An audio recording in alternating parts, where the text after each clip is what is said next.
chapter 4, we've got like essentially 4 elements that I want to cover in chapter 4, and they're all crucial, every single one of them. I'm going to try to cover one per day.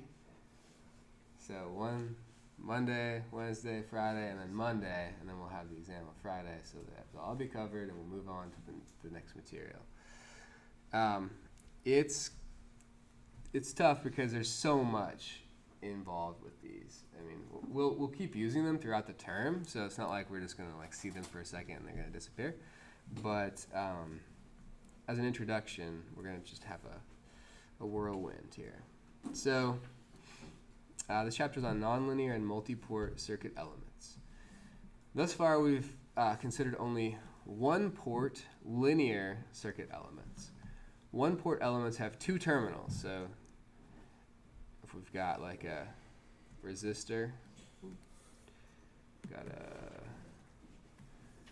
resistor,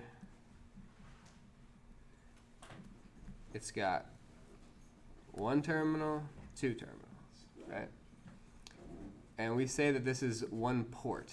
So if there are 2 terminals coming out of an element, then we say that's a port. One-port elements have 2 terminals. So linear elements have voltage-current relationships that can be described by linear algebraic or differential equations. So resistors are linear algebraic equation. The VI relationship is Ohm's law, right? For a capacitor, we have a linear differential equation, dVc dt equals 1 over C times IC. For an inductor, it's similar, and so that's all we've considered so far. And then the sources, but we've always considered every one of our passive elements to have this linear relationship. So in this chapter, we're going to consider multi-port elements, which are those that have more than one port. In this chapter, we'll consider several multi-port elements: transformers, which have 2 ports, transistors, which have 2 ports, and then op-amps, which have 4 ports. Okay, and then nonlinear elements, which have voltage-current relationships that cannot be described by linear algebraic or differential equations. In this chapter, we will consider several nonlinear elements: diodes, transistors, and op-amps. So we've got the 4 elements are diodes, transistors, op-amps, and transformers. So 3 of those are multi-port elements, and 3 of them are nonlinear. Not the same 3. A great number of the most useful circuits today include multi-port and nonlinear elements. Tasks such as AC-DC conversion, switching, amplification, and isolation require these elements. We explore only the basics of each one here, but further exploration in Horowitz and Hill, and this is a new reference for you guys, Agarwal and Lang, is encouraged. So I really like this Agarwal and Lang book. Yet another good source. It's much less comprehensive than The Art of Electronics by Horowitz and Hill, but it's, I would say, really well presented, the basics. It gets into more detail, whereas Horowitz and Hill's kind of higher level view. This has got, just really detailed descriptions. Okay, so these are the 4 elements we're going to consider, and because I was thinking about diodes, I wanted to do diodes before I did transformers. I wanted to do transformers first because we were going to get that one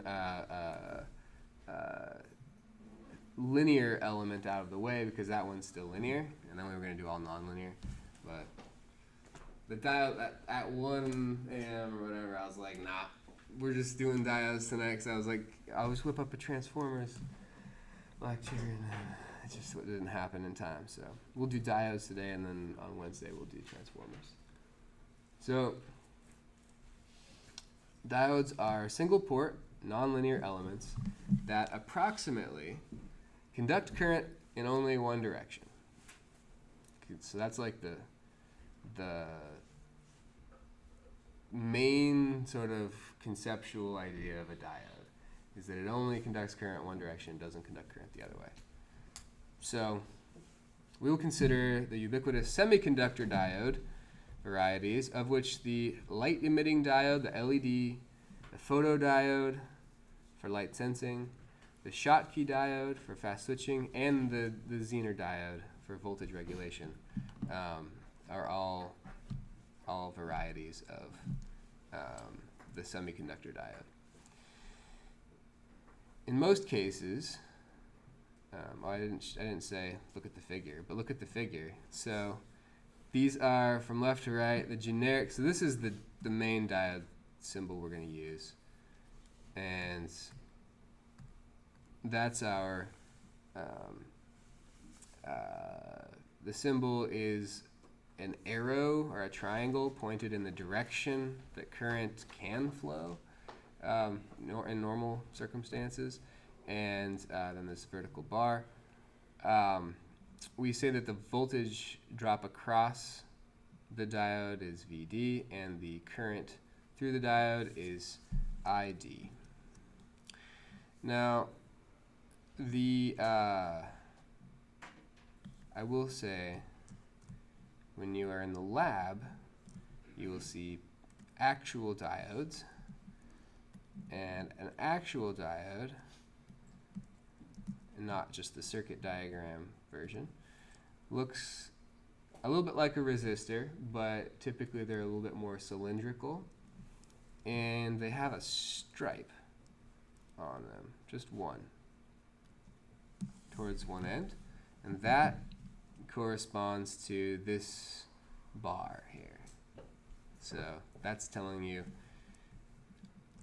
normally I flow current this direction and not the other direction.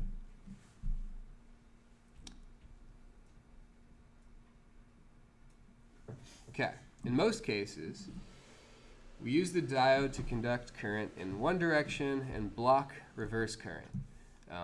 There are some exceptions to that, but that's generally what we do. When conducting current in its forward direction, it is said to have forward bias. When blocking current in the reverse direction, it is said to have reverse bias.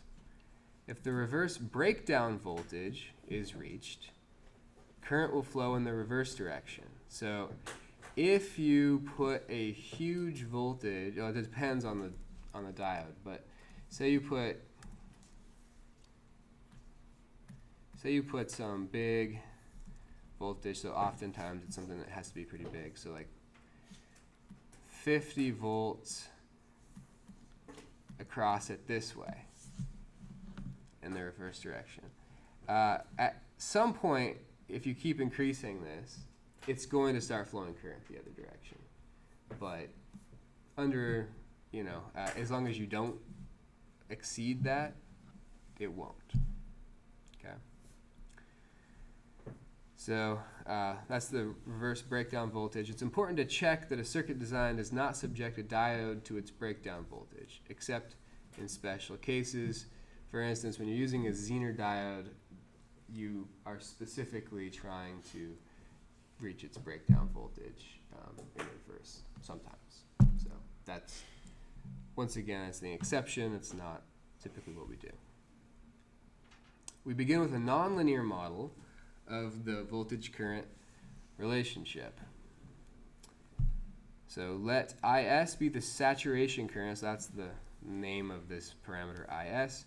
It's typically about 10 to the minus 12 amps, so very small number. And VTH, which is the thermal voltage. And it's defined as being the Boltzmann constant times the temperature divided by the fundamental charge.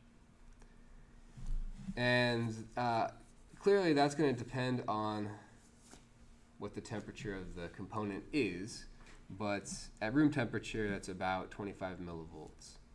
So if you've got those parameters, then the current voltage relationship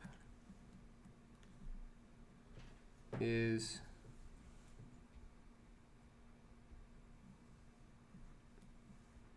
so I'm going to write exp for exponential e to the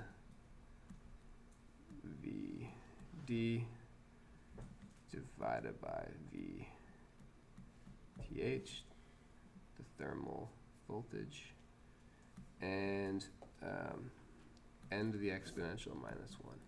I used exp because we used E in the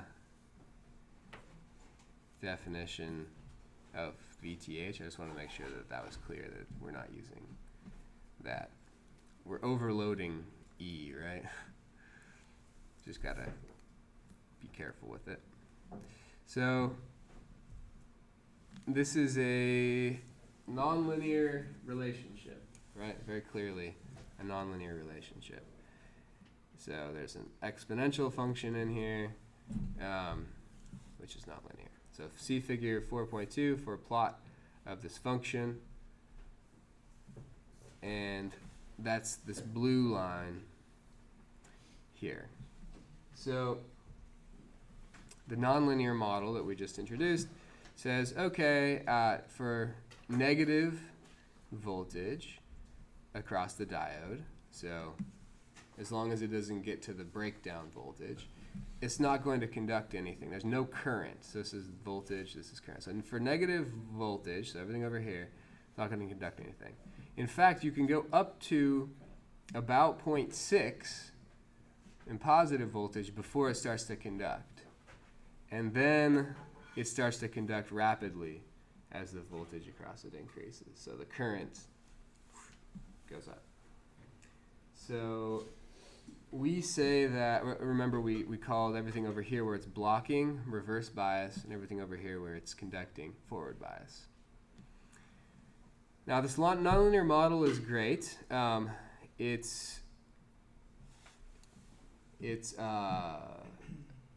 There's really no reason not to use it if you're going to just do numerical studies of your circuit anyways.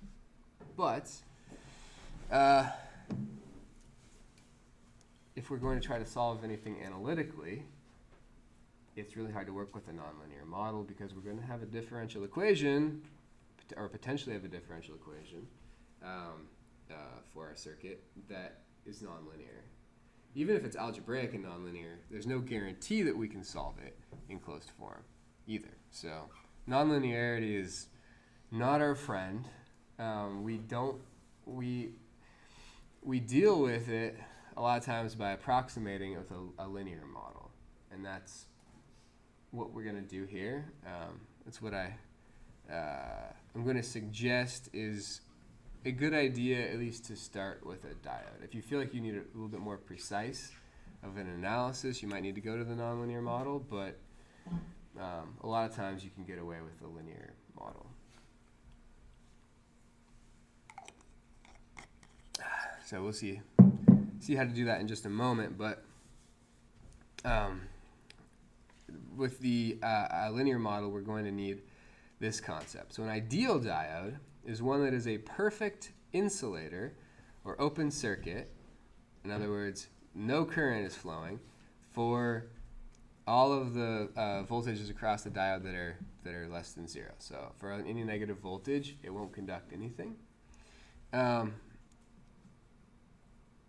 a perfect conductor for all voltage positive, all voltage drops across it positive. So in other words, it's a perfect one-way conductor. Okay. We use the symbol shown in figure 4.3, which is right here, for the ideal diode. So this, let's talk about this for a moment. This is the filled-in version of the diode symbol, and this is not a standard use of the symbol. So we are using the non-filled diode to be just our regular diode. We're using the filled-in one to be the ideal diode. Some books use the Aguilar book uses a square around it to denote that it's an ideal one.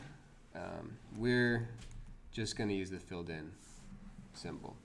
We'll never use a filled in symbol unless we mean the ideal diode.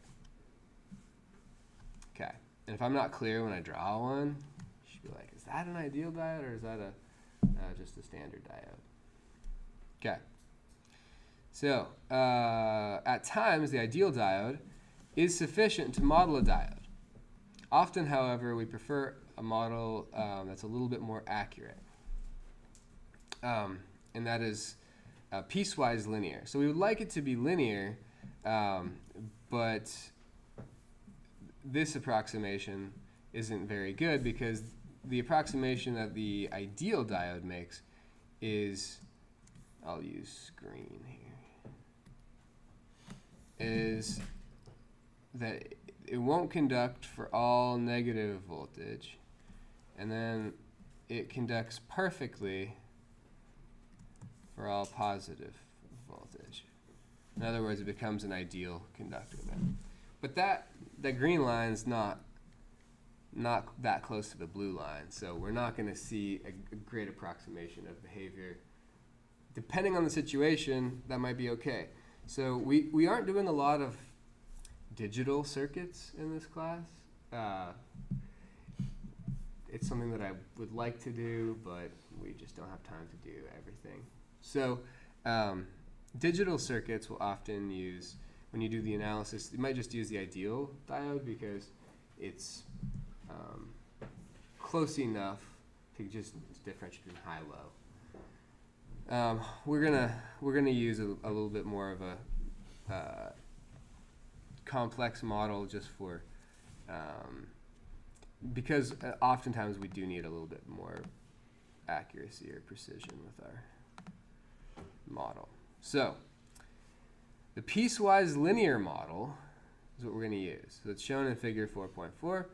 So it says 0 voltage for everything less than 0.6, or 0 current for everything less than 0.6 volts, and then instead of this nonlinear increase, we have just a line that goes up. And we have to come up with the slope of that line depending on our operating point. So if we were to construct out of linear circuit elements and an ideal diode, this model, it's first an ideal diode in series with, we haven't used this symbol before, but this symbol you may recognize from physics probably, but this is a DC voltage source, okay? So, and always the big line is the plus side, and the little line is the minus side. So it drops 0.6 volts, we say. And then there's this resistance as well, RD. So what this is this green line, the 0.6 volts shifts it over by 0.6. So if there was no resistor, if it was just the 0.6 volt drop, it would move it over, which is actually better, right? So that's already better. And then the RD governs the slope of this line. So the slope of this red dashed line, the linear one, is 1 over RD.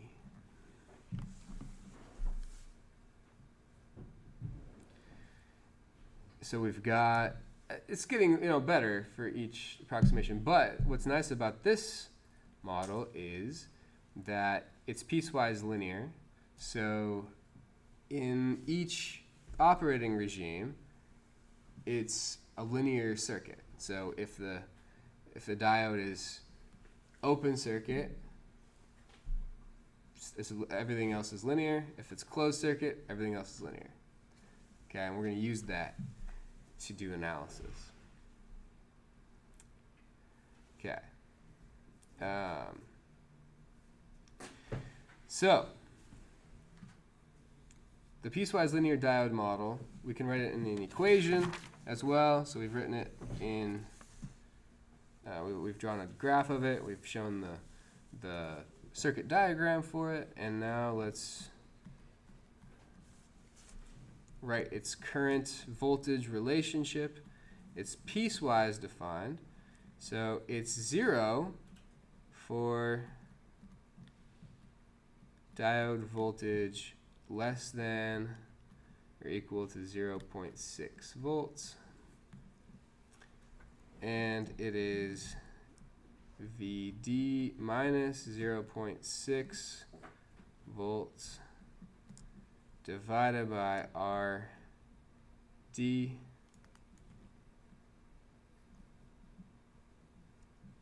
for VD greater than 0.6 volts.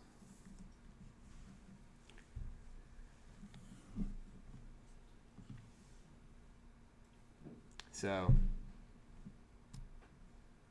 this pretty much just is a description of this line, right? It's 0 all the way up to 0.6, and then it's this line with slope 1 over RD. So the slope and forward bias is 1 over RD. This model's effectiveness is highly dependent on RD, right? So if you chose RD to be something wildly off, it would not be effective. So if you come back up here and look, it's hard because exponentials scale funny in linear scales, right? So if we were to go up, I plotted this up to from 0 to 1 amp, we could go up to 10 amps, and we would see that this red line, this red dashed line, the linear model that I drew, is horrible. It looks like it's way down here, and the exponential is way up here. So if you're going to be working up at 10 amps, then you have to choose an RD that is more properly suited for that operating point. So RD in this figure is 0.1 ohm. So if you're working down in here, that's not bad. If you're working around 1 amp, it's not too bad. But if you're working up at 10 amps, it's pretty bad. So you got to choose your RD appropriately. And we'll see, we'll do it in a problem too, so don't worry. I'm not going to just leave you hanging. All right. Good. So now is the question, how do you go about analyzing a circuit that's got diodes in it? Because frankly, it's not clear, right? Because before we could write down all these equations.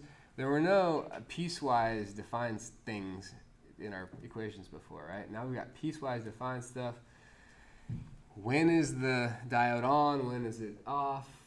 What are we going to do with that? So this is the method we're going to use to deal with that. So the method of assumed states, I don't know why I put the word circuits in there. The method of assumed states is a method for using linear circuit analysis to analyze circuits with nonlinear components. So this doesn't just apply to diodes. We can also use this for other nonlinear elements. It's useful. The method is summarized in the following steps. So step 1, draw the subcircuit for each possible state of the circuit. Okay. So what I mean by that is each diode should appear as both a short and as an open circuit for every possible configuration of all other diodes. That means that for n diodes, you're doing all of the different combinations, right? And that means sounds like a lot. It's a lot. So if you've got a lot of diodes, this is a lot, right? And you might consider just doing a nonlinear model of your diodes and doing a numerical study if you have a lot of diodes. So it grows exponentially, the number of subcircuits. So 2 to the n subcircuits must be drawn for n diodes. a lot of the circuits we're going to look at are going to have 1 or 2 diodes. So that means we're going to have 2 or 4 subcircuits, so not too bad. So analyze each subcircuit using linear methods to find the output. So what's nice about is that each subcircuit, for every diode, you're not going to have any diodes left. You're going to just drop your diode model in there, right? Your piecewise linear model. So wherever you see a diode symbol, you're going to pop in one of these piecewise linear elements, and then you're going to draw one with the diode in the on state, which is just as a wire, and one of them in the off state, which is just as an open circuit. So that's the method. That's step 2, or step 2. So step 2 is to analyze each circuit. So there won't be any diodes left in the circuit then, each subcircuit. You're just going to be dealing with each subcircuit just as you would have before. And step 3, for each interval of time, exactly one subcircuit will be valid and the corresponding output value selected. So obviously that should have been a capital D. So once you go through your result, you're going to find that at each moment in time or interval of time, only one of the subcircuits is going to be valid. And what I mean by that is that during a given time interval, an invalid subcircuit is one with one or more ideal diodes with negative current. So ID less than 0. So if there's negative current going through the short that you put in for the diode, that couldn't happen, right? If the diode was in there, and so that's breaking our assumption, and so that's not valid in that time interval.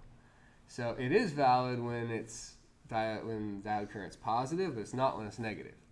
So we're going to go through, and when you have 2 to the end of them, obviously you gotta have some sort of automation process on this. But for just a few of them, you can sit down and just say, okay, this is where it says the negative current's going to be, so that means the diode would be off. So you have to switch over to the off waveform for that part. And we'll see how that works in this example. I think that this method is a little bit daunting sounding at first, but once you see it in an example, it's not too bad. Okay. So, given the circuit shown with voltage source sinusoidal with amplitude 3 and angular frequency 2 pi, what is the output VR? Okay, so I do want to, before we jump into this, I want to ask us, can we use impedance methods when we do this this analysis in general? No. And the reason why we can't do that in general is that we're going to have nonlinear circuit elements. And our assumption when we were doing our analysis before was that our circuits were linear, that all the elements were linear, and so if you have an input sinusoid at a given frequency, you get an output sinusoid at that frequency. It's not true for nonlinear elements. So, bummer, right? So we do need to use our transient full response solution techniques. But we're actually, in this case, it's not bad at all because there are no energy storage elements. There's no capacitors, no inductors, so there's no differential equation. This is just going to be algebraic. This is nice. So, after we find the output VR, explain why this might be called a half-wave rectifier, which is what this circuit's called. Okay? So we're letting R equal 10 ohms. Look at this. We're doing a problem with numbers. Refreshing, isn't it? Okay. All right. So let's use that piecewise linear model for this diode. So this is a diode. We're going to drop in a piecewise linear model for it, which means that our circuit's going to look like this, right? The source is still there. But now we drop in our ideal diode. So we fill it in. Our ideal diode in series with a 0.6 volt drop in series with a resistance. So this is 0.6 volts. This is RD, our diode resistance, which we still have to determine what it is. And then there's our load resistor, R. So this is our piecewise linear model for the diode, right? Do you have to redraw it like that? Yeah, it's best to. I mean, I'm going to redraw it 2 times more too. It's best to because you're going to do a circuit analysis on it. So, yeah, I would recommend it.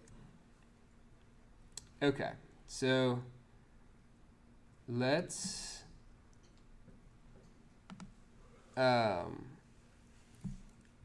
draw the piecewise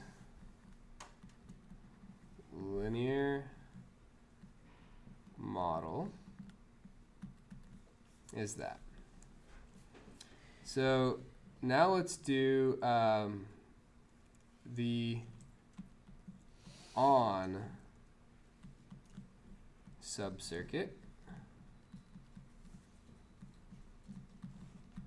The on subcircuit is going to be the same circuit, right? But yeah, you guys can't do that, can you? That sucks. What do they say? Sucks to suck? Is that what they say? The on case is when this ideal diode is just a short, right? So when the ideal diode is conducting current forward, then we have this situation. So that subcircuit can be analyzed using linear methods. We'll do that in just a moment. But we also need to do our off subcircuit as well, right? So let's go to the next page to draw the off subcircuit.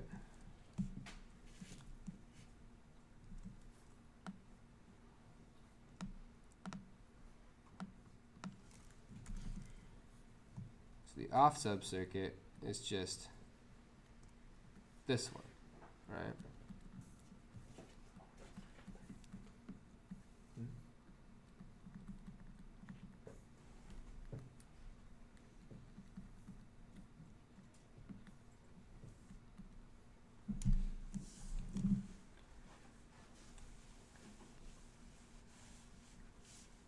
Not too bad. Okay, now we just need to do some analysis, right? We have to do analysis on each of these. Let's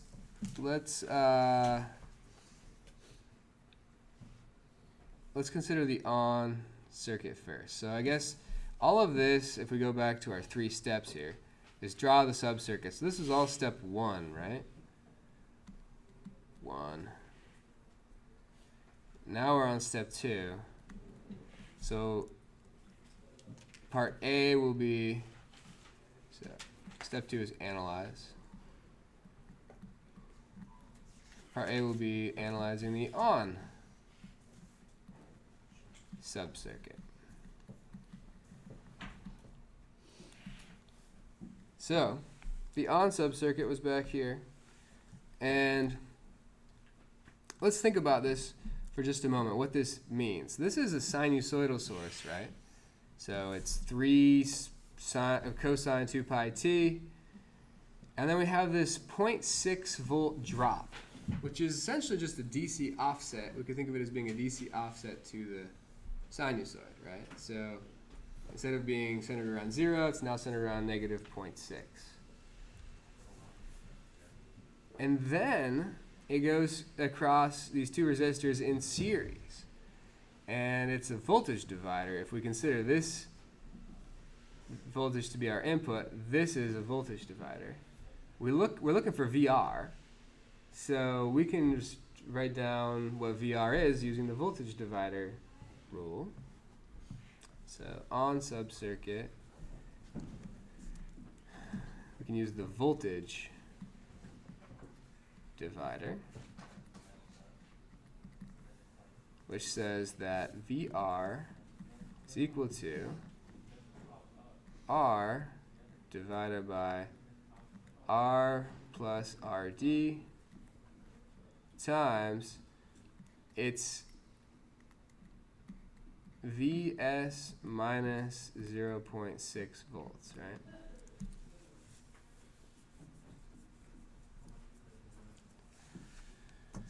So we know everything here. We know Vs, we know R, we don't yet know RD, right? So we want to choose RD so that it's pretty valid, right? We want it to be pretty accurate. We don't want it to be wildly off. It doesn't have to be perfect necessarily, but because it's never going to be perfect, but we got to get it close as possible. So how do we do that? Because we don't know how much current is going to be flowing through this thing yet, because we haven't analyzed the circuit yet. It's like a catch-22, right? So we're analyzing the circuit. We need to know RD to do that, and we don't know how to analyze the circuit without it. Also, we don't know how to choose RD until we've analyzed the circuit. So instead of screaming and running out of the room, what we're going to do is we're going to say, okay, what's the max current that could go through this thing? That's going to occur when the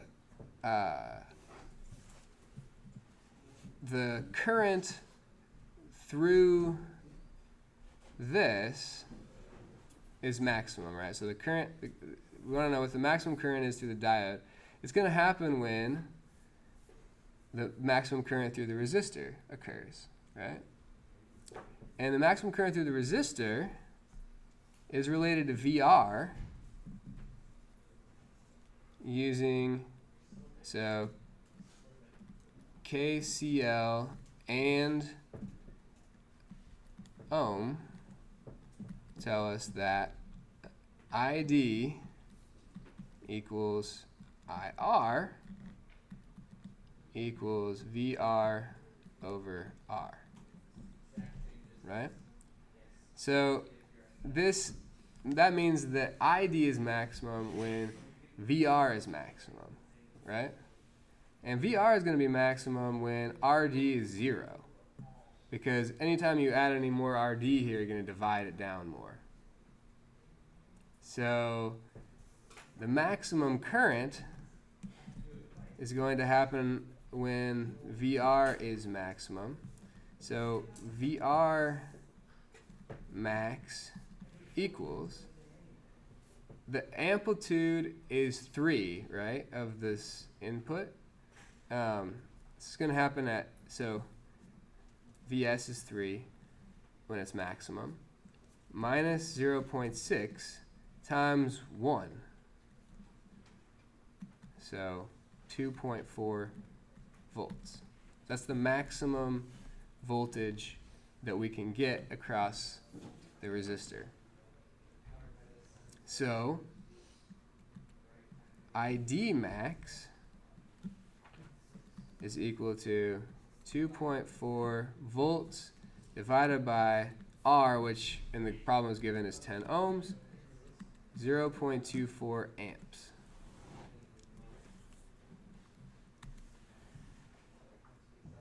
Now let's go back to our, where is it? Way back here. Where's the figure? There it is. Aha. So, way back here. I said this is for 0.1 ohm resistor, and we got up to 1 amp, and it's like reasonable for that. So we could maybe use 0.1 for RD, but the more we increase RD, the lower the slope gets. And we're actually going to be at 0.24 volts max, like somewhere in here, right? So we really want to be operating down here. Probably a slope that's lower is going to be better. So let's just say that a slope of half that is going to be, half of 0.1 is going to be pretty good. Or half of 1 over 0.1, which is to say 0.2, RD being 0.2 ohms. So from figure 04.2, reasonably we can choose RD to equal 0.2 ohms. We could get more specific, but notice that it's not going to affect our output all that much. If we're down here at like 0.2, 0.1 ohms, we're adding that to R over R plus RD, which R is 10. So we're talking about small fractions here. So probably not going to affect our answer too much, which is good. Okay, so that means that we now have our VR solution.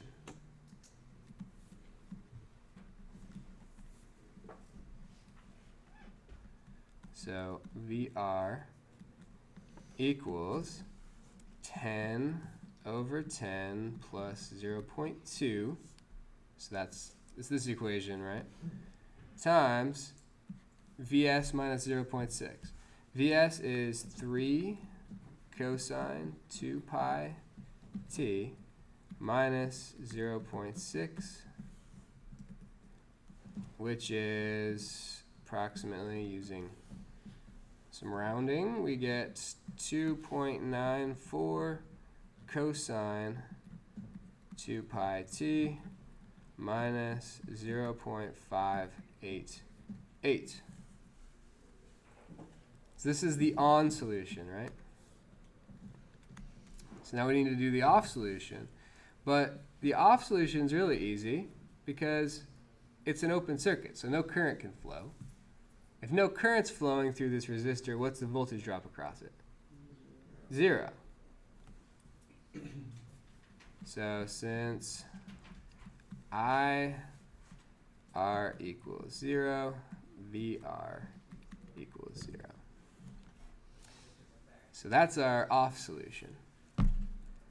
So now all that remains is to determine